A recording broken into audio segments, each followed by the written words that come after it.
Platón, Apología de Sócrates. Primera parte, defensa de Sócrates, ciudadanos atenienses. Ignoro qué impresión habrán despertado en vosotros las palabras de mis acusadores. Han hablado de forma tan seductora que, al escucharlas, casi han conseguido deslumbrarme a mí mismo. Sin embargo, quiero demostraros que no han dicho ninguna cosa que se ajuste a la realidad. Aunque de todas las falsedades que han urdido, hay una que me deja lleno de asombro. La que dice que tenéis que precaveros de mí y no dejaros embaucar, porque soy una persona muy hábil en el arte de hablar. Y ni siquiera la vergüenza les ha hecho enrojecer ante la sospecha de que les voy a desenmascarar con hechos y no con unas simples palabras. A no ser que ellos consideren orador habilidoso al que solo dice y se apoya en la verdad. Si es eso lo que quieren decir, gustosamente he de reconocer que soy orador, pero jamás en el sentido y en la manera usual entre ellos. Aunque vuelvo a insistir en que poco, por no decir nada, han dicho que sea verdad.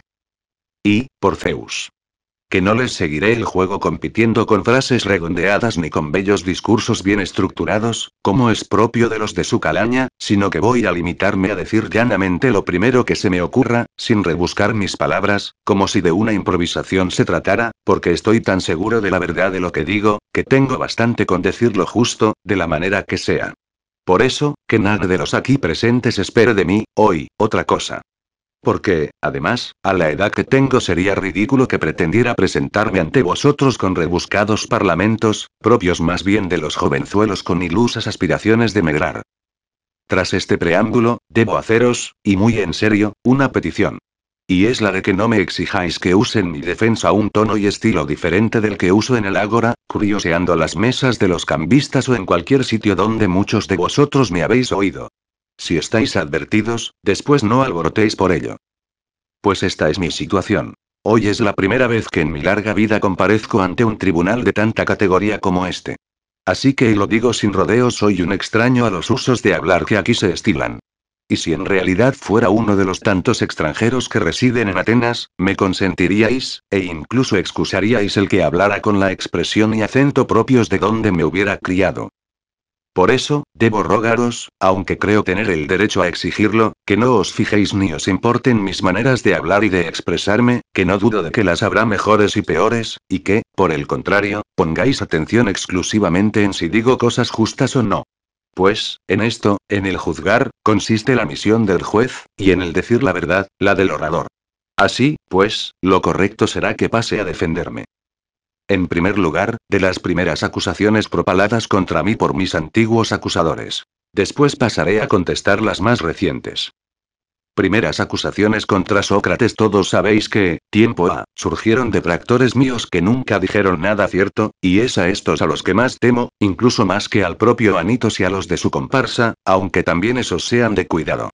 Pero lo son más, atenienses, los que tomándoos a muchos de vosotros desde niños os persuadían y me acusaban mentirosamente diciendo que hay un tal Sócrates, sabio, que se ocupa de las cosas celestes, que investiga todo lo que hay bajo la tierra y que hace más fuerte el argumento más débil. Estos, son, de entre mis acusadores, a los que más temo, por la mala fama que me han creado y porque los que les han oído están convencidos de que quienes investigan tales asuntos tampoco creían que existan dioses. Y habría de añadir que estos acusadores son muy numerosos y que me están acusando desde hace muchos años, con la agravante de que se dirigieron a vosotros cuando erais niños o adolescentes y, por ello, más fácilmente manipulables, iniciando un auténtico proceso contra mí, aprovechándose de que ni yo, ni nadie de los que hubieran podido defenderme, estaban presentes. Y lo más desconcertante es que ni siquiera dieron la cara, por lo que es imposible conocer todos sus nombres, a excepción de cierto autor de comedias. Esos, pues, movidos por envidias y jugando sucio, trataron de convenceros para, que una vez convencidos, fuerais persuadiendo a otros. Son, indiscutiblemente, difíciles de desenmascarar, pues ni siquiera es posible hacerles subir a este estrado para que den la cara y puedan ser interrogados, por lo que me veo obligado, como vulgarmente se dice, a batirme contra las sombras y a refutar sus argumentos sin que nadie me replique. Convenid, pues, conmigo, que dos son los tipos de acusadores con los que debo enfrentarme. Unos, los más antiguos, y otros, los que me han acusado recientemente. Por ello, permitidme que empiece por desembarazarme. Primero de los más antiguos, pues fueron sus acusaciones las que llegaron antes a vuestro conocimiento y durante mucho más tiempo que las recientes. Aclarado esto, es preciso que pase a iniciar mi defensa para intentar extirpar de vuestras mentes esa difamación que durante tanto tiempo os han alimentado, y debo hacerlo en tan poco tiempo como se me ha concedido. Esto es lo que pretendo con mi defensa, confiado en que redunde en beneficio mío y en el vuestro, pero no se me escapa la dificultad de la tarea. Sin embargo, que la causa tome los derroteros que sean gratos a los dioses. Lo mío es obedecer a la ley y abogar por mi causa. Remontémonos, pues, desde el principio para ver qué acusación dio origen a esta mala fama de que gozo y que ha dado pie a Meletos para iniciar este proceso contra mí. Imaginémonos que se tratara de una acusación formal y pública y oímos recitarla delante del tribunal. Sócrates es culpable porque se mete donde no le importa, investigando en los cielos y bajo la tierra. Practica hacer fuerte el argumento más débil e induce a muchos otros para que actúen como él. Algo parecido encontraréis en la comedia de Aristófanes, donde un tal Sócrates se pasea por la escena, vanagloriándose de que flotaba por los aires, soltando mil tonterías sobre asuntos de los que yo no entiendo ni poco ni nada. Y no. Digo eso con ánimo de menosprecio, no sea que entre los presentes haya algún aficionado hacia tales materias y lo aproveche Meletos para entablar nuevo proceso contra mí, por tan grave crimen. La verdad es, oh atenienses, que no tengo nada que ver con tales cuestiones. Y reto a la inmensa mayoría para que recordéis si en mis conversaciones me habéis oído discutir o examinar sobre tales asuntos. Incluso, que os informéis los unos de los otros, entre todos los que me hayan oído alguna vez, publiquéis vuestras averiguaciones. Y así podréis comprobar que el resto de las acusaciones que sobre mí se han propagado son de la misma calaña. Pero nada de cierto hay en todo esto, ni tampoco si os han contado que yo soy de los que intentan educar a las gentes y que cobran por ello. También puedo probar que esto no es verdad. Y no es que no encuentre hermoso el que alguien sepa dar lecciones a los otros, si lo hacen como Gorgias de Leontinos o pródicos de Ceos o Hipias de Élide, que van de ciudad en ciudad, fascinando a la mayoría de los jóvenes y a muchos otros ciudadanos, que podrían escoger libremente y gratis la compañía de muchos otros ciudadanos y que, sin embargo, prefieren abandonarles para escogerles a ellos para recibir sus lecciones, por las que deben pagar y, aún más, quedarles agradecidos. Y me han contado que corre por ahí uno de esos sabios, natural de Paros, que precisamente ahora está en nuestra ciudad. Coincidió que me encontré con el hombre que más dinero se ha gastado con estos sofistas, incluso mucho más él solo que todos los demás juntos. A este que tiene 2 hijos, ¿cómo sabéis? Le pregunté. Calías, si en lugar de estar preocupado por 2 hijos, lo estuvieras por el amaestramiento de 2 potrillos o 2 novillos, nos sería fácil, mediante un jornal, encontrar un buen cuidador. Este debería hacer los actos y hermosos, según posibilitara su naturaleza, y seguro que escogerías al más experto conocedor de caballos o a un buen labrador. Pero, puesto que son hombres, ¿a quién has pensado confiarlos? ¿Quién es el experto en educación de las aptitudes propias del hombre y del ciudadano? Pues me supongo que lo tienes todo bien estudiado, por mor de esos 2 hijos que tienes. ¿Hay alguien preparado para tal menester? Claro que lo hay, respondió. ¿Quién? ¿Y de dónde? ¿Y cuánto cobra? Le acosé. Oh, Sócrates. Se llama Evenos, es de Paros y cobra 5 minas. Y me pareció que este tal Evenos puede sentirse feliz, si de verdad posee este arte y enseña de forma tan convincente. Pues si yo poseyera este don, me satisfaría y orgullosamente lo proclamaría. Pero, en realidad, no entiendo nada sobre eso. ¿Acaso ante eso alguno de vosotros me interpele? Pero entonces, Sócrates, ¿cuál es tu auténtica profesión? ¿De dónde han surgido estas habladurías sobre ti? Porque si no te dedicaras a nada que se salga de lo corriente, sin meterte en lo que no te concierne, no se habría originado esta pésima reputación y tan contradictorias versiones sobre tu conducta. Explícate de una vez, para que no tengamos que darnos nuestra propia versión. Esto sí me parece razonable y sensato, y por ser cuerdo, voy a contestarlo, para dejar bien claro de dónde han surgido esas imposturas que me han hecho acreedor de una notoriedad tan molesta. Escuchadlo. Quizá alguno se crea que me lo tomo a guasa. Sin embargo, estad seguros de que solo os voy a decir la verdad. Yo he alcanzado este popular renombre por una cierta clase de sabiduría que poseo. ¿De qué sabiduría se trata? Ciertamente, de una sabiduría propia de los humanos.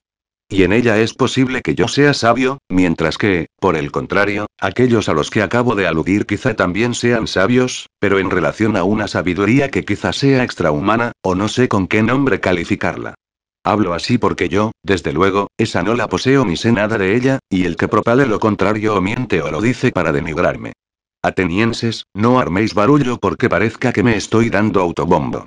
No voy a contaros valoraciones sobre mí mismo, sino que os voy a remitir a las palabras de alguien que merece vuestra total confianza y que versan precisamente sobre mi sabiduría, si es que poseo alguna, y cual sea su índole. Os voy a presentar el testimonio del propio dios de Delfos. Conocéis sin duda a Querefonte, amigo mío desde la juventud, compañero de muchos de los presentes, hombre democrático. Con vosotros compartió el destierro y con vosotros regresó. Bien conocéis con qué entusiasmo y tozudez emprendía sus empresas. Pues bien, en una ocasión, mirad a lo que se atrevió. Fue a Delfos a hacer una especial consulta al oráculo, y os vuelvo a pedir calma, oh, atenienses. Y que no me alborotéis. Le preguntó al oráculo si había en el mundo alguien más sabio que yo. Y la pitonisa respondió que no había otro superior.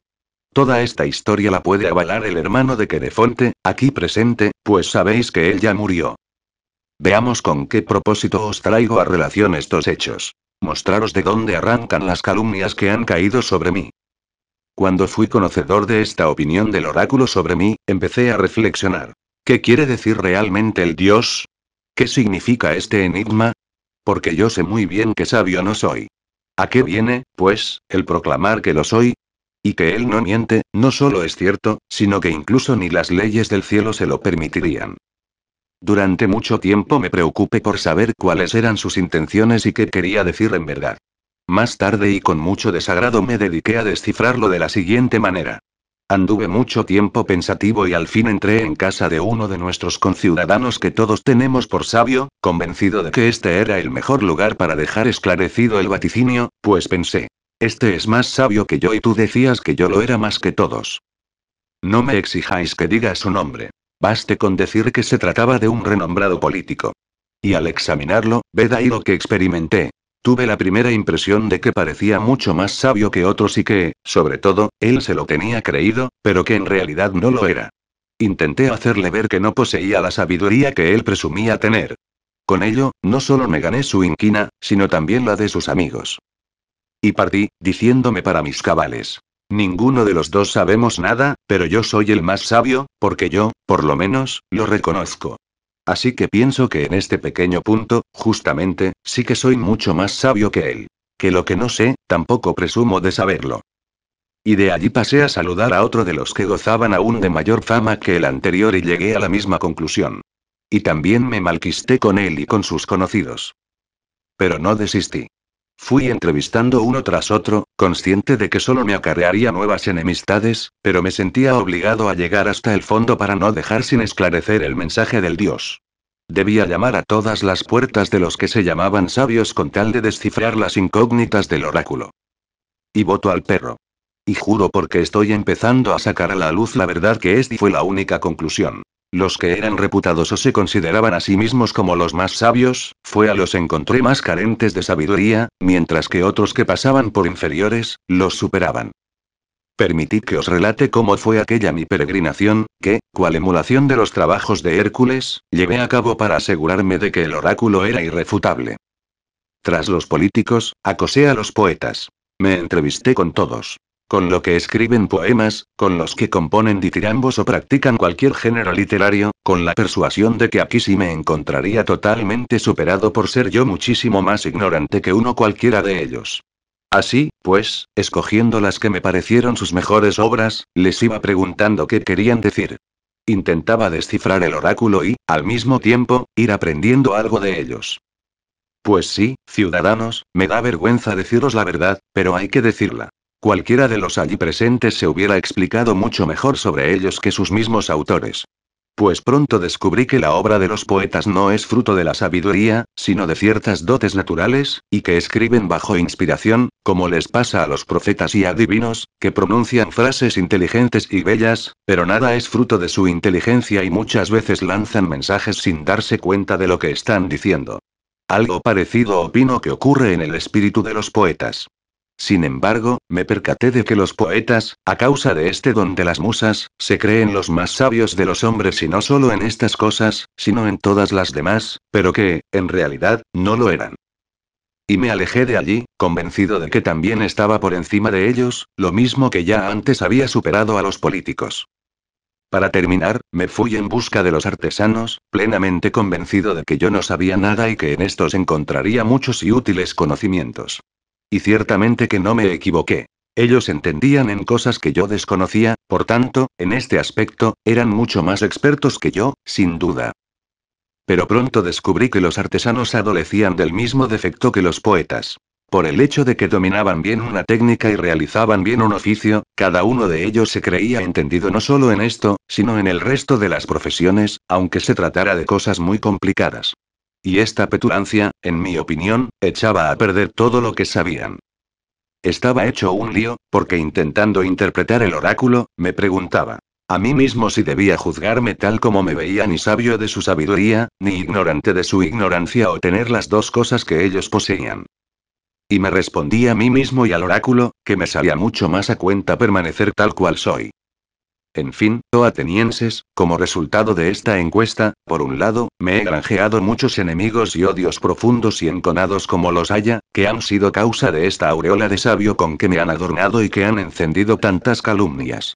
En efecto, quienes asisten accidentalmente a alguna de mis tertulias se imaginan quizá que yo presumo de ser sabio en aquellas cuestiones en que someto a examen a los otros, pero, en realidad, solo el Dios es sabio, y lo que quiere decir el oráculo es solo que la sabiduría humana poco o nada vale ante su sabiduría.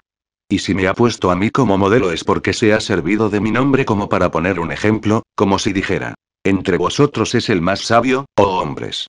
Aquel que como Sócrates ha caído en la cuenta de que en verdad su sabiduría no es nada. Por eso, sencillamente, voy de acá para allá, investigando en todos los que me parecen sabios, siguiendo la indicación del Dios, para ver si encuentro una satisfacción a su enigma, ya sean ciudadanos atenienses o extranjeros. Y cuando descubro que no lo son, contribuyo con ello a ser instrumento del Dios.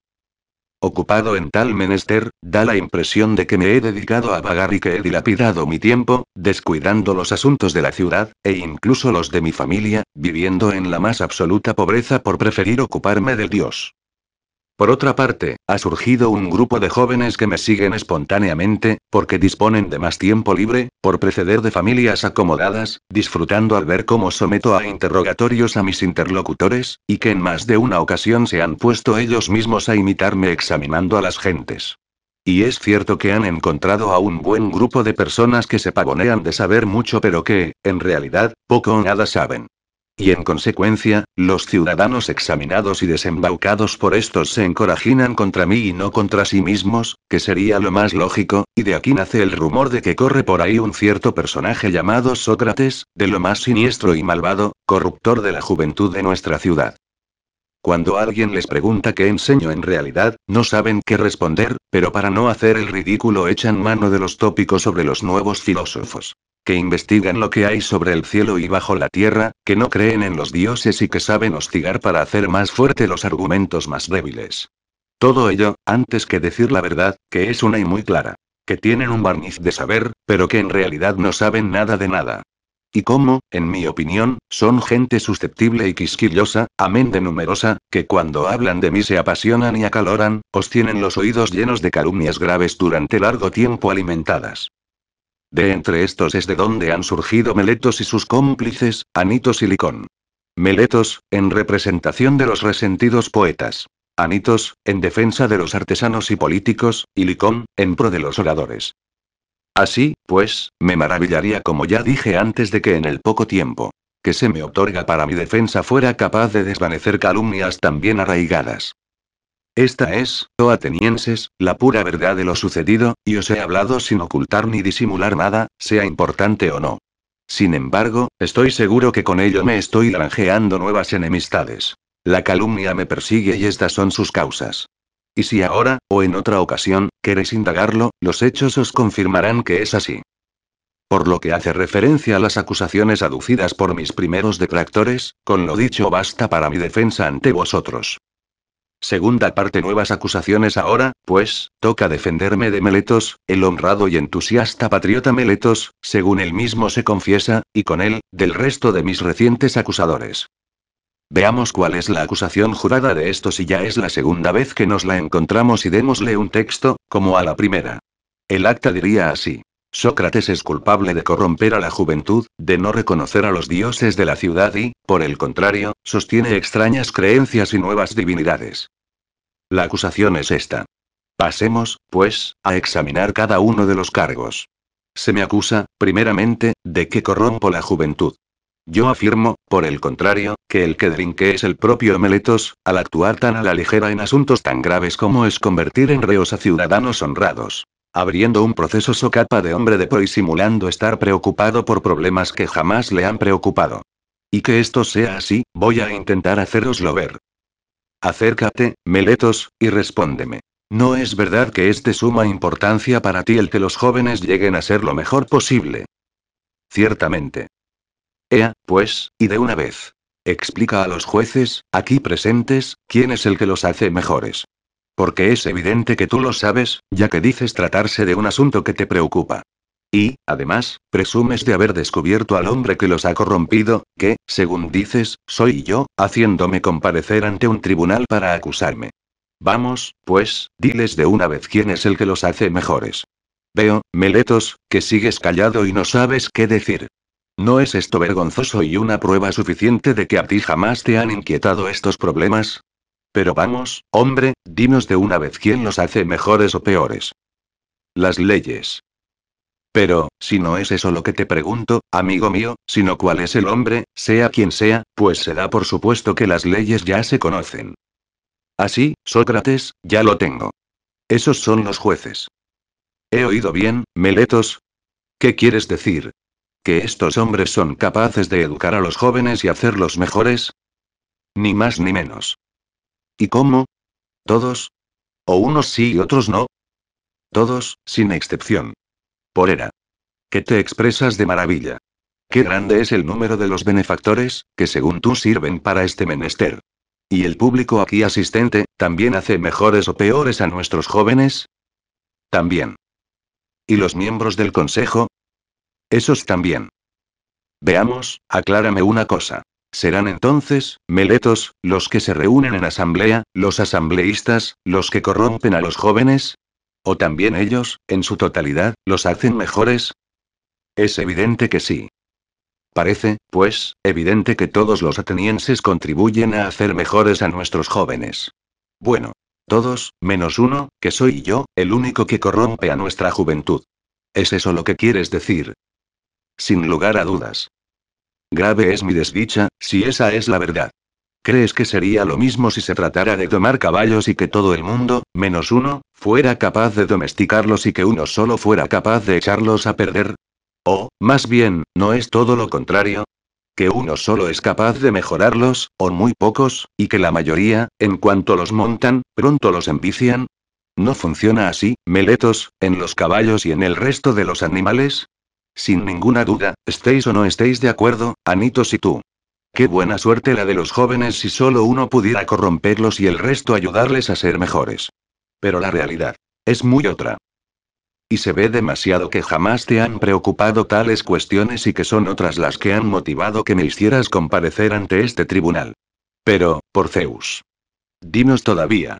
¿Qué vale más, vivir entre ciudadanos honrados o entre malvados? Ea, hombre, responde, que tampoco te pregunto nada del otro mundo. ¿Verdad que los malvados son una amenaza y que pueden acarrear algún mal, hoy o mañana, a los que conviven con ellos? Sin lugar a duda. ¿Existe algún hombre que prefiera ser perjudicado por sus vecinos, o todos prefieren ser favorecidos? Sigue respondiendo, honrado Meletos, porque, además, la ley te exige que contestes. ¿Hay alguien que prefiera ser dañado? No, desde luego. Veamos pues. Me has traído hasta aquí con la acusación de que corrompo a los jóvenes y de que los hago peores. ¿Y esto, lo hago voluntaria o involuntariamente? Muy a sabiendas de lo que haces, sin lugar a duda. Y tú, Meletos, que aún eres tan joven, me superas en experiencia y sabiduría hasta el punto de haberte dado cuenta de que los malvados producen siempre algún perjuicio a las personas que tratan, y los buenos, algún bien. Y me consideras en tal grado de ignorancia, que no sepas si convierto en malvado a alguien de los que trato diariamente, corriendo el riesgo de recibir a la par algún mal de su parte, y que incluso haga este daño tan grande de forma intencionada. Esto, Meletos, a mí no me lo haces creer y no creo que encuentres quien se lo trague. Yo no soy el que corrompe a los jóvenes y, en caso de serlo, sería involuntariamente y, por tanto, en ambos casos, te equivocas o mientes. Y si se probara que yo los corrompo, desde luego tendría que concederse que lo hago de manera involuntaria. Y en este caso, la ley ordena advertir al presunto autor en privado, instruirle y amonestarle, y no, de buenas a primeras, llevarle directamente al tribunal. Pues es evidente, que una vez advertido y entrado en razón, dejaría de hacer aquello que inconscientemente dicen que estaba haciendo, pero tú has rehuido siempre el encontrarte conmigo, aunque fuera solo para conversar o para corregirme, y has optado por traerme directamente aquí, que es donde debe traerse a quienes merecen un castigo y no a los que te agradecerían una corrección. Es evidente, Meletos, que no te han importado ni mucho ni poco estos problemas que dices te preocupan. Aclaremos algo más. Explícanos cómo corrompo a los jóvenes. ¿No es si seguimos el acta de la denuncia enseñando a no honrar a los dioses que la ciudad venera y sustituyéndolos por otras divinidades nuevas? ¿Será, por esto, por lo que los corrompo? Precisamente eso es lo que afirmo. Entonces, y por esos mismos dioses de los que estamos hablando, explícate con claridad ante esos jueces y ante mí, pues hay algo que no acabo de comprender. O yo enseño a creer que existen algunos dioses y, en este caso, en modo alguno soy ateo ni delinco, o bien dices que no creo en los dioses del Estado, sino en otros diferentes, y por eso me acusas o, más bien, sostienes que no creo en ningún dios y que, además, estas ideas las inculco a los demás. Eso mismo digo. Que tú no aceptas ninguna clase de dioses. Ah, sorprendente Meletos, ¿para qué dices semejantes extravagancias? Oh, ¿es que no considero dioses al sol y la luna, como creen el resto de los hombres? Por Zeus. Sabed, oh jueces, lo que dice. El sol es una piedra y la luna es tierra. ¿Te crees que estás acusando a Anaxágoras, mi buen Meletos? ¿O desprecias a los presentes hasta el punto de considerarlos tan poco eruditos que ignoren los libros de Anaxágoras el Clazomenio, llenos de tales teorías? Y, más aún, los jóvenes van a perder el tiempo escuchando de mi boca lo que pueden aprender por menos de un dracma, comprándose estas obras en cualquiera de las tiendas que hay junto a la orquesta y poder reírse después de Sócrates si éste pretendiera presentar como propias estas afirmaciones, sobre todo y, además, siendo tan desatinadas. Pero, por Júpiter. Tal impresión te he causado que crees que yo no admito los dioses, absolutamente ningún dios. Sí, y también, por Zeus. Tú no crees en dios alguno. Increíble cosa la que dices, Meletos. Tan increíble que ni tú mismo acabas de creértela. Me estoy convenciendo, atenienses, de que este hombre es un insolente y un temerario y que en un arrebato de intemperancia, propio de su juvenil irreflexión, ha presentado esta acusación. Se diría que nos está formulando un enigma para probarnos. A ver si este Sócrates, tan listo y sabio, se da cuenta de que le estoy tendiendo una trampa, y no solo a él, sino también a todos los aquí presentes, pues en su declaración, yo veo claramente que llega a contradecirse. Es como si dijera, Sócrates es culpable de no creer en los dioses, pero cree que los hay. Decidme, pues, si esto no parece una broma y de muy poca gracia. Examinad conmigo, atenienses, el por qué me parece que dice esto. Tú, Meletos, responde, y a vosotros como ya os llevo advirtiendo desde el principio os ruego que prestéis atención, evitando cuchicheos porque siga usando el tipo de discurso que es habitual en mí. ¿Hay algún hombre en el mundo, oh Meletos, que crea que existen cosas humanas, pero que no crea en la existencia de hombres concretos? Que conteste de una vez y que deje de escabullirse refunfuñando. ¿Hay alguien que no crea en los caballos, pero sí que admita, por el contrario, la existencia de cualidades equinas? ¿O quien no crea en los flautistas, pero sí que haya un arte de tocar la flauta? No hay nadie, amigo mío. Y puesto que no quieres, o no sabes contestar, yo responderé por ti y para el resto de la asamblea. ¿Admites o no, y contigo el resto, que puedan existir divinidades sin existir al mismo tiempo dioses y genios concretos? Imposible. Qué gran favor me has hecho con tu respuesta, aunque haya sido arrancada a regañadientes. Con ella afirmas que yo creo en cualidades divinas, nuevas o viejas, y que enseño a creer en ellas, según tu declaración, sostenida con juramento. Luego, tendrás que aceptar que también creo en las divinidades concretas, ¿no es así? Puesto que callas, debo pensar que asientes. Y ahora prosigamos el razonamiento. ¿No es verdad que tenemos la creencia de que los genios son dioses o hijos de los dioses? ¿Estás de acuerdo, sí o no? Lo estoy. En consecuencia, si yo creo en las divinidades, como tú reconoces, y las divinidades son dioses, entonces queda bien claro que tú pretendes presentar un enigma y te burlas de nosotros, pues afirmas, por una parte, que yo no creo en los dioses y, por otra, que yo creo en los dioses, puesto que creo en las divinidades. Y si estas son hijas de los dioses, aunque fueran sus hijas bastardas, habidas de amancebamiento con ninfas o con cualquier otro ser como se acostumbra a decir, ¿quién, de entre los sensatos, admitiría que existen hijos de dioses, pero que no existen los dioses? Sería tan disparatado como admitir que pueda haber hijos de caballos y de asnos, o sea, mulos, pero que negara, al mismo tiempo, que existen caballos y asnos. Lo que pasa, Meletos, es que, o bien pretendías quedarte con nosotros, probándonos con tu enigma, o que, de hecho, no habías encontrado nada realmente serio de qué acusarme. Y dudo que encuentres algún tonto por ahí, con tan poco juicio, que piense que una persona pueda creer en demonios y dioses y, al mismo tiempo, no creer en demonios o dioses o genios. Es absolutamente imposible. Así, pues, creo haber dejado bien claro que no soy culpable, si nos atenemos a la acusación de Meletos. Con lo dicho, basta y sobra. Tercera parte: conducta de Sócrates. Pero, como he dicho machaconamente, hay mucha animadversión contra mí, y son muchos los que la sustentan. Podéis estar seguros de que eso sí es verdad. Y eso es lo que va a motivar mi condena. No esas incongruencias de Meletos y Anitos, sino la malevolencia y la envidia de tanta gente. Cosas que ya han hecho perder demasiadas causas a muchos hombres de bien y que las seguirán perdiendo, pues estoy seguro de que esta plaga no se detendrá con mi condena. Quizá alguno de vosotros, en su interior, me esté recriminando. ¿No te avergüenza, Sócrates, verte metido en estos líos a causa de tu ocupación, que te está llevando al extremo de hacer peligrar tu propia vida? A estos les respondería, y muy convencido por cierto. Te equivocas completamente, amigo mío. Un hombre con un mínimo de valentía no debe estar preocupado por esos posibles riesgos de muerte, sino que debe considerar solo la honradez de sus acciones, si son fruto de un hombre justo o injusto. Pues, según tu razonamiento, habrían sido vidas indignas las de aquellos semidioses que murieron en Troya, sobre todo el hijo de la diosa Tetis, para quien contaba tan poco la muerte, si había que vivir vergonzosamente. Este despreciaba tanto los peligros que, en su ardiente deseo de matar a Héctor para vengar la muerte de su amigo Patroclo, no hizo caso a su madre, la diosa, cuando le dijo: Hijo mío, si vengas la muerte de tu compañero Patroclo y matas a Héctor, tú mismo morirás, pues tu destino está unido al suyo. Al contrario, tuvo a poco la muerte y el peligro y, temiendo mucho más el vivir cobardemente que el morir por vengar a un amigo, replicó: Prefiero morir aquí mismo, después de haber castigado al asesino, que seguir vivo, objeto de burlas y desprecios, siendo carga inútil de la tierra, arrastrándome junto a las cóncavas naves. Se preocupó, pues, de los peligros y de la muerte. Y así debe ser, atenienses.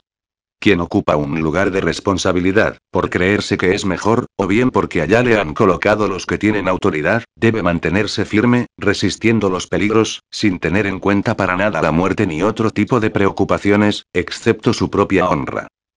Así, pues, vergonzosa y mucho peor sería mi conducta, si yo, que siempre permanecí en el puesto que mis jefes me asignaron, que afronté el riesgo de morir, como tantos otros hicieron, obedientes a los estrategas que vosotros elegisteis en las campañas de Potidea, Anfípolis y de Lión, ahora, que estoy plenamente convencido de que es un dios el que me manda vivir buscando la sabiduría, examinándome a mí mismo y a los demás, precisamente ahora, me hubiera dejado vencer por el miedo a la muerte o cualquier otra penuria y hubiera desertado del puesto asignado. Sería, sin discusión, mucho más deshonroso, y con ello sí que me haría merecedor de que alguien me arrastrara ante los tribunales de justicia por no creer en los dioses, porque desobedecía al oráculo, por temer a la muerte y por creerme sabio sin serlo. En efecto, el temor a la muerte no es otra cosa que creerse sabio sin serlo. Es presumir de saber algo que se desconoce. Pues nadie conoce qué sea la muerte ni si, en definitiva, se trata del mayor de los bienes que pueden acaecer a un ser humano. A pesar de ello, los hombres la temen como si en verdad supieran que es el peor de los males. ¿Y cómo no va a ser reprensible esta ignorancia por la que uno afirma lo que no sabe? Pero yo, atenienses, quizá también en este punto me diferencio del resto de los mortales, y si me obligaran a decir en qué soy más sabio, me atrevería a decir esto. Me siento más sabio porque, desconociendo lo que en verdad acaece en el Hades, no presumo de saberlo. Antes, por el contrario, sé y me atrevo a proclamar que es malo y vergonzoso vivir injustamente y desobedecer a un ser superior, sea Dios o sea hombre. Temo, pues, los males que sé positivamente que son tales, pero las cosas que no sé si son bienes o males, no las temeré, ni rehuiré afrontarlas.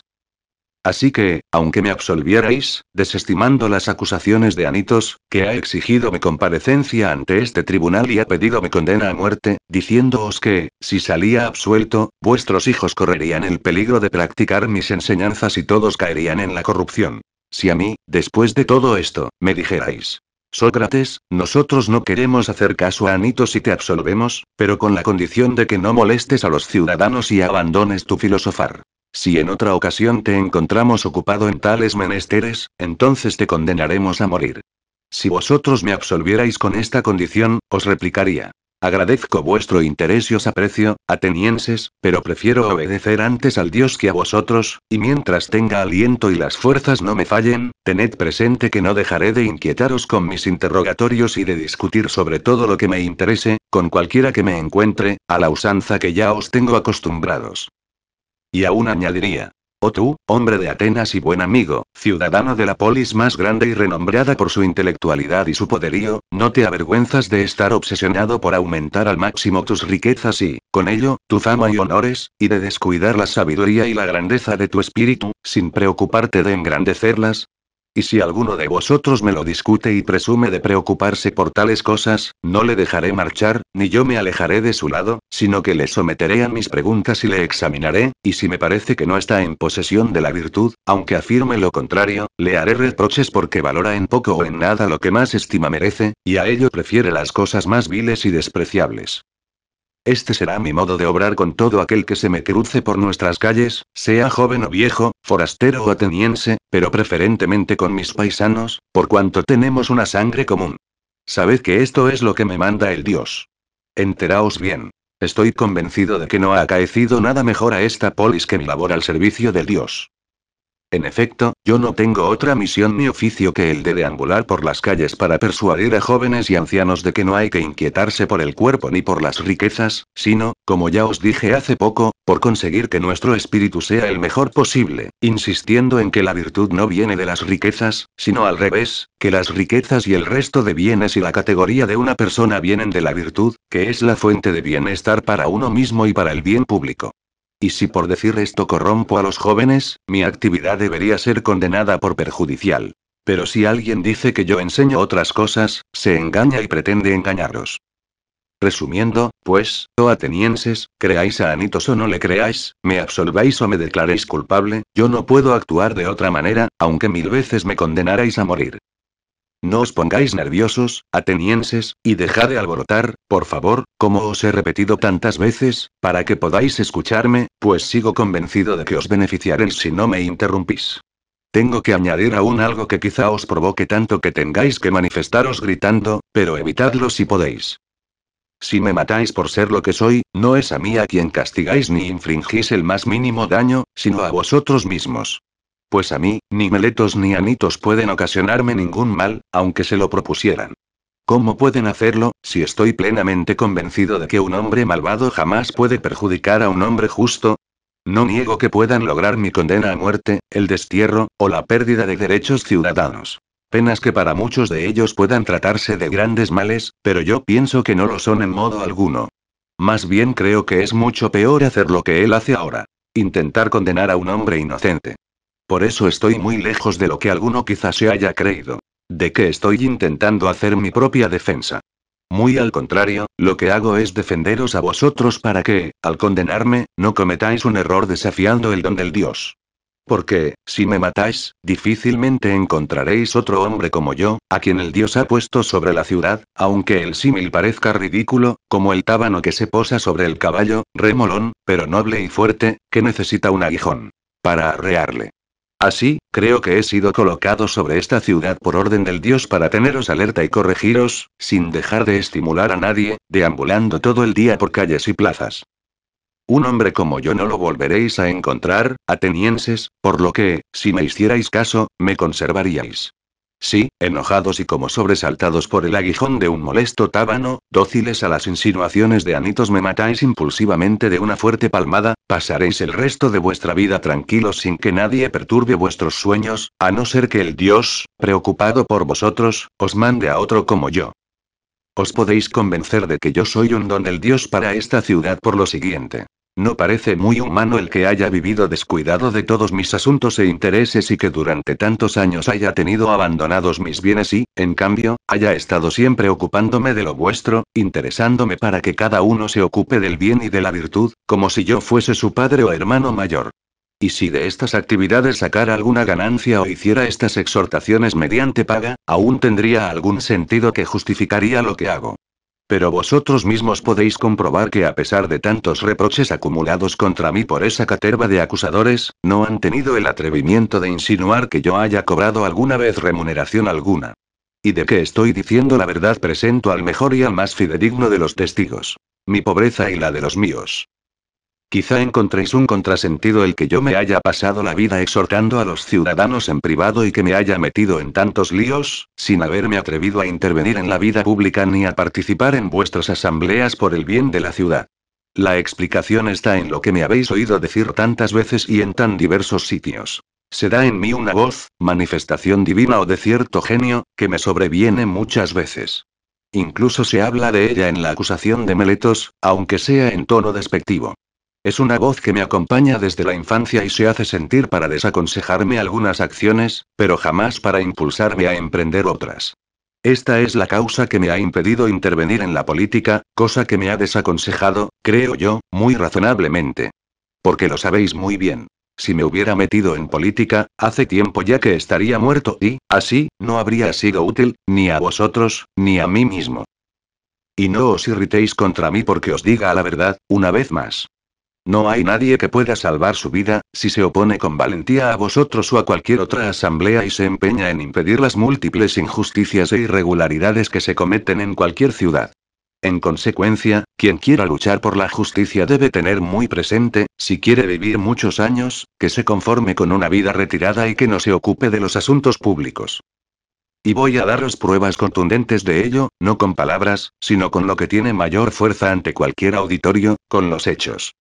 Dejadme contaros un episodio de mi vida, que pondrá de manifiesto que yo nunca cedería a la injusticia por temor a la muerte y que el miedo a morir es impotente para hacerme desistir de algo que sea contrario a la justicia. Os voy a relatar cosas tal vez pesadas y aburridas, a la manera de los abogados, pero todas ciertas. Yo no he ejercido cargos públicos más que en una ocasión. Fui miembro del consejo cuando mi tribu, la de Antióquida, presidía el juicio contra los 10 estrategas que no habían recogido los cuerpos de los soldados caídos en la batalla de Arginusa. Vosotros queríais juzgarlos a todos juntos, lo cual estaba en contra de nuestras leyes, como después se demostró. Entonces yo solo y en contra de todos los prítanos, me opuse a que hicierais algo en contra de la ley y voté en contra de todos. Y a pesar de que los oradores, alentados por vuestras protestas y vuestro apasionamiento, exigían abrirme un proceso para llevarme ante los tribunales, creí que era mucho mejor estar de parte de la ley y de la justicia, aunque eso me supusiera graves peligros, que ponerme de vuestra parte en busca de seguridades, si por ello debía ir en contra de la justicia o era movido por el temor de la muerte o del encarcelamiento. Esto ocurrió cuando Atenas era gobernada por un régimen democrático. Más tarde, bajo el régimen oligárquico de los 30, fui requerido, juntamente con otros 4, a que me presentara en el Tolos. Allí nos ordenaron que fuéramos a Salamina para buscar a León, el estratega, y colaborar así en su muerte. Misiones de este tipo encomendaban a muchos otros para comprometer a cuantos más pudieran en su criminal gestión de gobierno. Y entonces volví a demostrar, no con palabras, sino con los hechos, que la muerte, lo digo sin ambajes, no me importa lo más mínimo, mientras que no cometer acciones injustas es para mí lo más importante. Ni siquiera aquel régimen, que presumía de duro, y en verdad lo era, pudo doblegarme para que cometiera un acto injusto. Cuando salimos del Tolos, los otros 4 se dirigieron a Salamina para cumplir tan injusta orden y traer a León, pero yo me fui tranquilamente a mi casa. Por este motivo es muy posible que ya hubiera encontrado entonces la muerte, pero aquel régimen cayó poco después. De todo esto muchos de vosotros sois testigos. Y bien. ¿Acaso creéis que yo hubiera vivido muchos años si me hubiera dedicado a la política? Sí, portándome como es propio de quien antepone su honradez a sus intereses, hubiera hecho de la defensa de la justicia mi compromiso, poniéndolo, como debe ser, por encima de todo.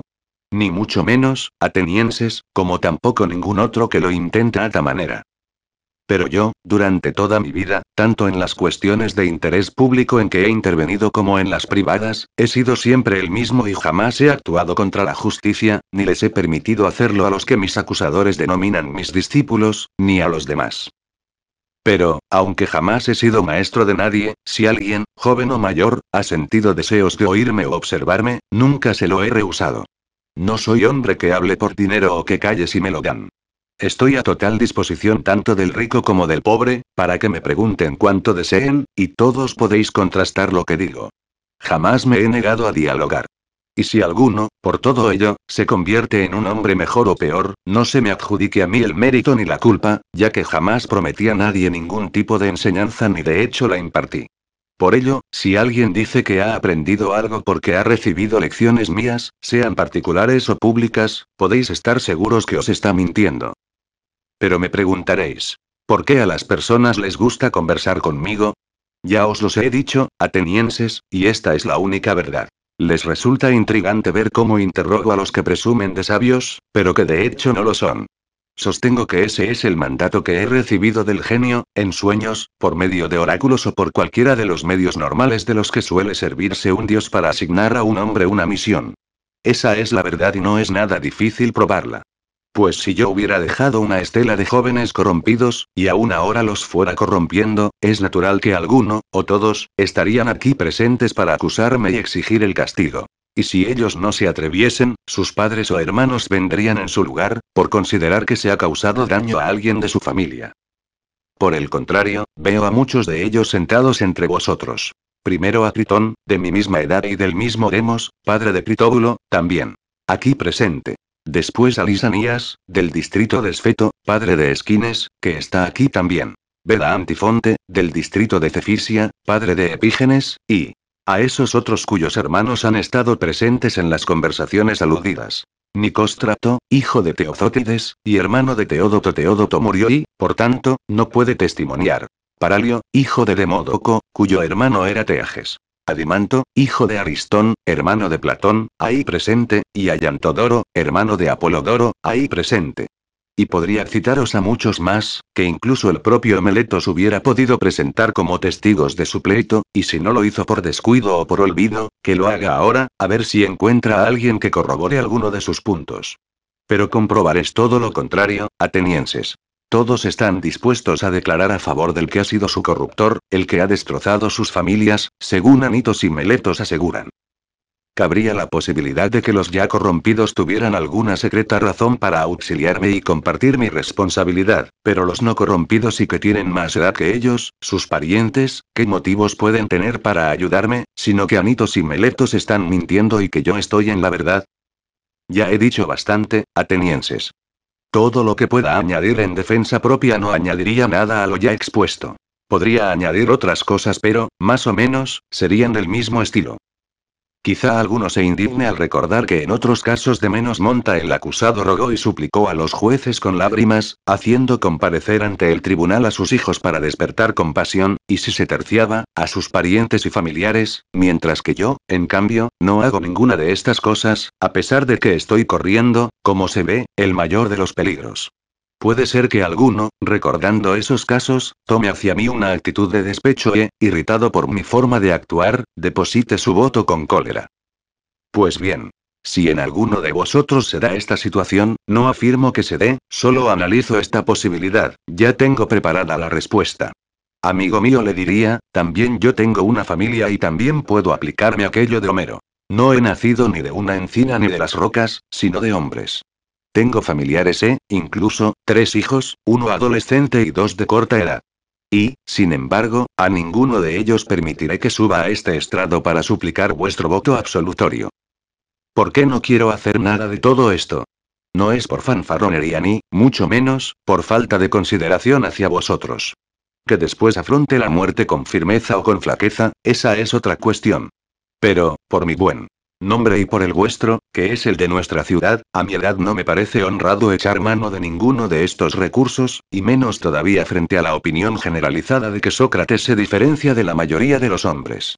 Si alguno de los que destacan por su valentía o por su inteligencia o por cualquier otra virtud se comportase de este modo, cosa fea sería. Alguna vez he visto a algunos de los que son considerados importantes, cuando se les está juzgando y temen sufrir alguna pena o la misma muerte. Su conducta me resulta inexplicable, pues parece que están convencidos de que, si logran que no se les condene a muerte, después ya serán por siempre inmortales. Estos son la deshonra y el oprobio de nuestra ciudad, porque pueden hacer creer a los extranjeros que los ciudadanos que distinguimos con honores y que elegimos para que ocupen las magistraturas no se diferencian en nada de las mujeres. Esas escenas, atenienses, no debemos hacerlas los que tenemos cierto prestigio, y en caso que ocurran, vosotros no debéis permitirlas. Más bien debéis estar dispuestos a demostrar que condenaréis a quien ofrezca el triste espectáculo de suplicar la compasión de sus jueces, dejando en ridículo a la ciudad. Pero, aparte de la cuestión de mi buen nombre, tampoco me parece digno suplicar a los jueces y salir absuelto por la compasión comprada. Hay que limitarse a exponer los hechos y tratar de persuadir, no de suplicar. Pues el jurado no está puesto para repartir la justicia como si de favores se tratara, sino para decidir lo que es justo en cada caso. Y los que tienen que juzgar han jurado interpretar rectamente las leyes, no favorecer a los que les caigan bien. Por tanto, no podemos permitirnos el perjurio a nosotros mismos, ni a los demás, porque nos convertiríamos en reos de impiedad. No esperéis, pues, de mí que recurra a artimañas o acciones que no sean rectas ni justas, y menos ahora, oh, por Zeus. Que estoy aquí acusado de impiedad por Meletos. Pues es evidente que si con súplicas llegara a convenceros o os forzara a faltar a vuestro juramento, os enseñaría a pensar que no hay dioses y, así, con mi defensa, lo que haría de hecho sería condenarme a mí mismo por no creer en los dioses. Pero no es así, ni mucho menos. Yo creo en los dioses, como cualquiera de mis acusadores. Por eso, atenienses, dejo en vuestras manos y en las de los dioses el decidir lo que va a ser mejor para mí y para vosotros. Cuarta parte. Sócrates es declarado culpable. Propuesta de sentencia. No me ha sorprendido ni indignado, oh atenienses, esta condena que acabáis de sellar con vuestro voto. Entre otras muchas razones, porque no me ha resultado inesperada. Más bien me sorprende que haya habido un número tan elevado de votos a mi favor. No sospechaba que se resolvería así, sino que esperaba muchos más votos en mi contra. Podéis ver que los resultados se habrían trastocado si solo 30 personas más hubieran votado mi absolución. Por de pronto, de la acusación de Meletos, según las cuentas que yo me he hecho, he quedado plenamente absuelto. No solo eso. Sin la comparecencia de Anitos y Licón, parece evidente que Meletos habría sido condenado a pagar la multa de 1000 dracmas por no haber alcanzado la quinta parte de los votos exigidos. Ahora, este hombre propone la pena de muerte para mí. Bien, ¿y qué contrapuesta os voy a hacer, atenienses? Ciertamente, voy a proponer la que creo merecer. ¿Qué cuál es?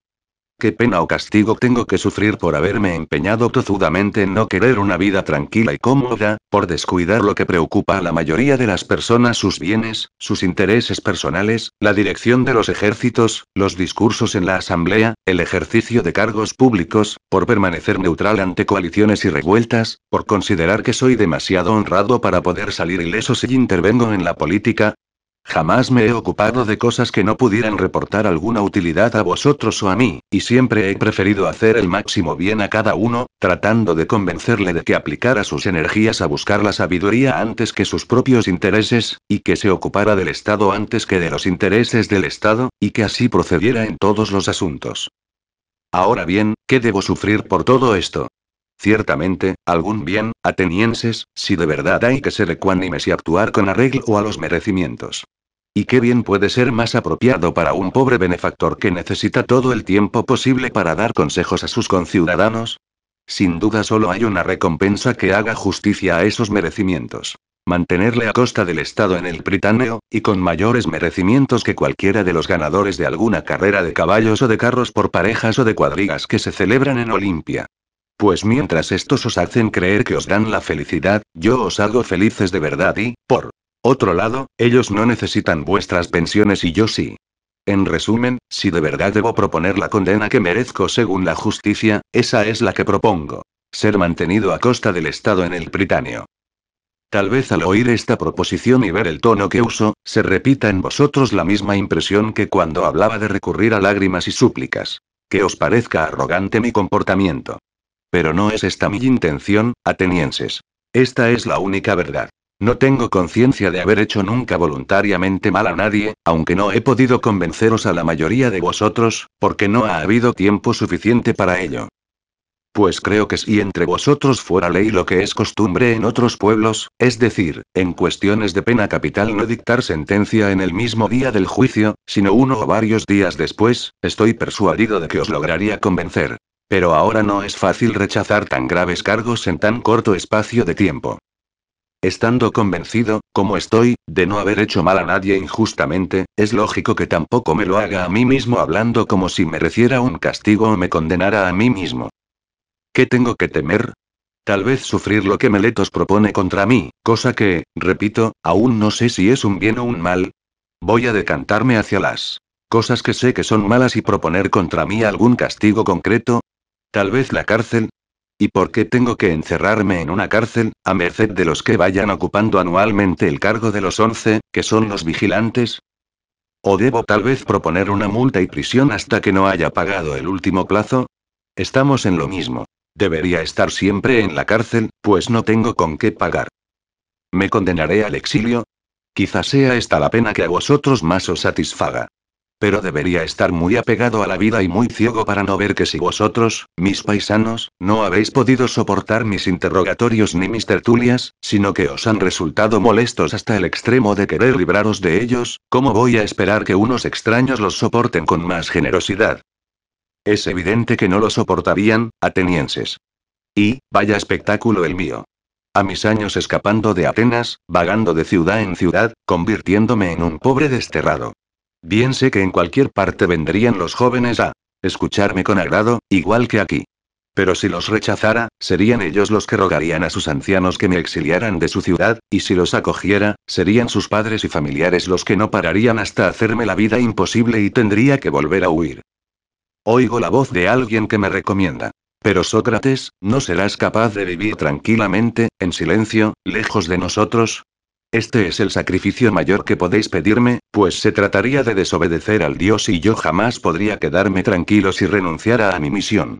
Y aunque no me creáis y penséis que hablo con evasivas, debo deciros que el mayor bien para un humano es mantener los ideales de la virtud con sus palabras y tratar de los diversos temas, examinándome a mí mismo y a los demás, pues una vida sin examen propio y ajeno no merece ser vivida por ningún hombre, me creáis o no. Las cosas son así, aunque sé lo difícil que es convenceros. Tampoco soy de los que aceptan con agrado condenas injustas. Si me sobrara el dinero, me habría puesto una multa soportable, que no representara un perjuicio para mí. Pero como no lo tengo, sois vosotros los que debéis tasar la multa. Tal vez, rebuscando, podría pagaros hasta una mina de plata. Esta es la suma que os propongo. Algunos de los presentes, como Platón, Critón y Critóbulo, me instan a elevar la multa hasta 30 minas, de las que ellos se hacen fiadores. Propongo, pues, esta nueva suma. Y tendréis en ellos a unos fiadores de total solvencia. Sócrates es condenado a muerte. Comentarios de Sócrates por no querer aguardar un poco más de tiempo, os llevaréis, atenienses, la mala fama de haber hecho morir a Sócrates, un hombre sabio, pues para avergonzaros os dirán que yo era un sabio, aunque no lo soy. Si hubierais esperado un poquito más, habría llegado el mismo desenlace, aunque de un modo natural. Considerad la edad que tengo y cuán recorrido tengo el camino de la vida y qué cercana ronda la muerte. Lo dicho no va para todos, sino solo para los que me habéis condenado a morir. Y a estos aún tengo algo más que decirles. Quizá penséis, atenienses, que he sido condenado por falta de razones o por la pobreza de mi discurso. Me refiero a la clase de discurso que no he usado, aquel que se sirve de todo tipo de recursos con tal de escapar del peligro. Nada más lejos de la realidad. Sí, me he perdido por una carencia, pero no de palabras, sino de audacia y osadía, y por negarme a hablar ante vosotros de la manera que os hubiera gustado, entonando lamentaciones y diciendo otras muchas cosas indignas e inesperadas en mí, aunque estéis acostumbrados a oírlas en otros. Pero yo nunca he creído que hacía falta llegar a la deshonra para evitar los peligros, y ahora no me arrepiento de haberme defendido así. Pues prefiero morir por haberme defendido como lo he hecho que vivir recurriendo a medios indignos en mi defensa. Es evidente que muchos en los combates se escapan de la muerte porque abandonan sus armas e imploran el perdón de los enemigos. Todos los peligros pueden evitarse de muchas maneras, sobre todo por quienes están dispuestos a claudicar. Pero lo más difícil no es escapar de la muerte, sino evitar la maldad, que corre mucho más deprisa que la muerte. A mí, que ya soy viejo y ando algo torpe, me ha pillado la primera, mientras que mis acusadores, que aún son jóvenes y ágiles, van a ser atrapados por la segunda. Yo voy a salir de aquí condenado a muerte por vuestro voto, pero ellos marcharán llenos de maldad y vileza, acusados por la verdad. Yo me atengo a mi condena, pero ellos deben soportar también la suya. Tal vez así tenían que suceder las cosas. Y pienso que así están bien, tal como están. Ahora dejadme predecir lo que os va a suceder a vosotros que me habéis condenado, pues estoy a punto de morir y en estos momentos es cuando los hombres están más dotados del don de profetizar. Os predigo que después de mi muerte caerá sobre vosotros, por Zeus. Un castigo mucho más duro que el que me acabáis de infringir. Me habéis condenado con la esperanza de quedar libres de responder de vuestros actos, pero os profetizo que las cuentas os van a salir muy al revés. Cada día aumentará el número de los que exijan explicación de vuestros actos, a quienes hasta ahora yo he podido contener, aunque vosotros no lo advertíais, y tanto más duros serán cuanto más jóvenes y, por ello, más exigentes. Por eso viviréis aún mucho más enojados. Estáis muy equivocados si creéis que la mejor manera de desembarazaros de los que os recriminan es matarlos. No es este el modo más honrado de cerrar la boca a quienes os inquietan. Hay otro mucho más fácil. No perjudicar a los demás y mejorar la propia conducta en todo lo posible. Con estas predicciones, como si fueran de un oráculo, me despido de los que han votado mi muerte. Y ahora quiero dirigirme a quienes me han absuelto, conversando sobre lo que aquí ha sucedido, a la espera de que los magistrados acaben de trajinar con estos asuntos y me conduzcan al lugar donde debo esperar la muerte. Permaneced, atenienses, conmigo el tiempo que esto dure, pues nada nos impide platicar. Querría comentar con vosotros, como amigos que sois, mi interpretación de lo que acabamos de vivir. Oh jueces. Y os llamo jueces con toda propiedad, por haberlo sido conmigo. Algo sorprendente me ha sucedido hoy. Aquella voz del daimón, que antes se me presentaba con tanta frecuencia para oponerse a cuestiones, incluso mínimas, si creía que iba a actuar a la ligera, hoy no me ha alertado de la presencia de ningún mal, a pesar de que me he encontrado con la muerte, que según la mayoría es lo peor que puede ocurrir a una persona.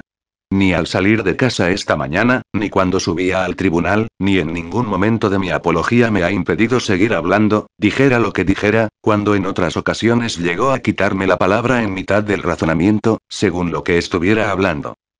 ¿Cómo se explica todo esto? Dejadme daros mi interpretación. Considero esto una prueba de que lo que me acaba de suceder es para mí un bien y que, por tanto, no son válidas nuestras conjeturas cuando consideramos la muerte como el peor de los males. Esta es la razón de más peso para convencerme de ello. De lo contrario, si lo que me iba a ocurrir fuera un mal y no un bien, esa voz del genio se habría opuesto al curso de los acontecimientos. Todavía puedo añadir nuevas razones para convenceros de que la muerte no es una desgracia, sino una aventura. Una de dos.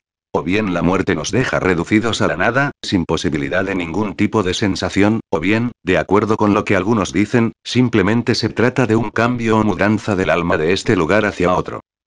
Si la muerte es la extinción de todo deseo y como una noche de sueño profundo, pero sin ensoñaciones, qué maravillosa ganancia sería. En mi opinión, si nos obligaran a escoger entre una noche sin sueños pero plácidamente dormida, y otras noches con ensoñaciones u otros días de su vida. Si después de una buena reflexión tuviéramos que decidir qué días y qué noches han sido los más felices, pienso que todos, y no solo cualquier persona normal, sino incluso el mismísimo rey de Persia, encontrarían pocos momentos comparables con la primera.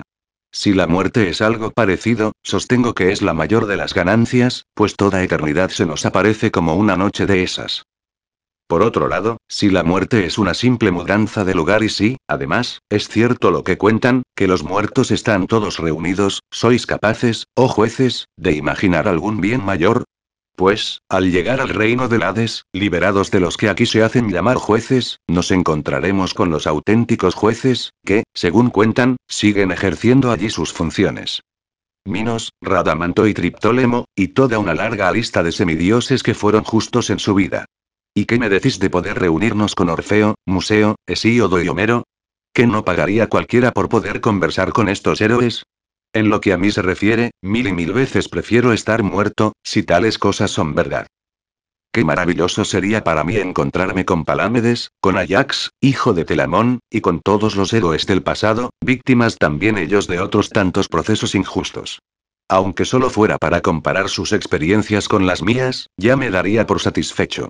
Mi mayor placer sería pasar los días interrogando a los de allá abajo, como he hecho con los de aquí durante mi vida terrena, para ver quiénes entre ellos son auténticos sabios y quiénes creen que lo son, sin serlo en la realidad.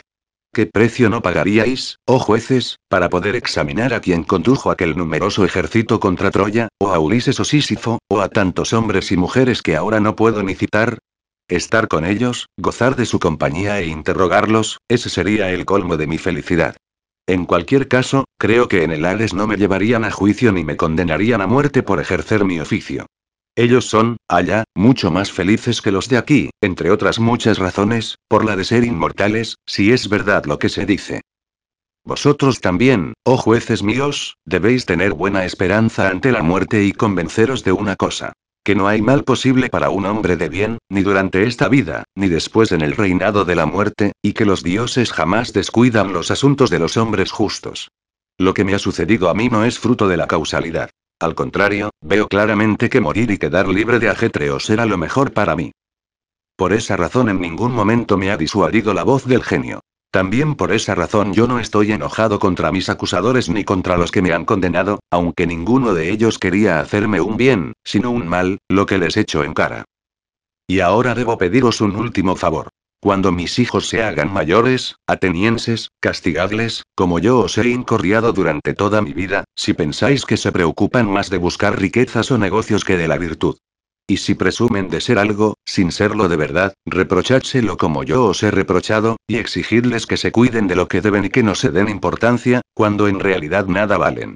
Si hacéis esto, ellos y yo habremos recibido el trato que merecemos. No tengo nada más que decir. Ya es la hora de partir. Yo a morir, vosotros a vivir. ¿Quién va a hacer mejor negocio, vosotros o yo? Cosa oscura es para todos, salvo, si acaso, para el dios.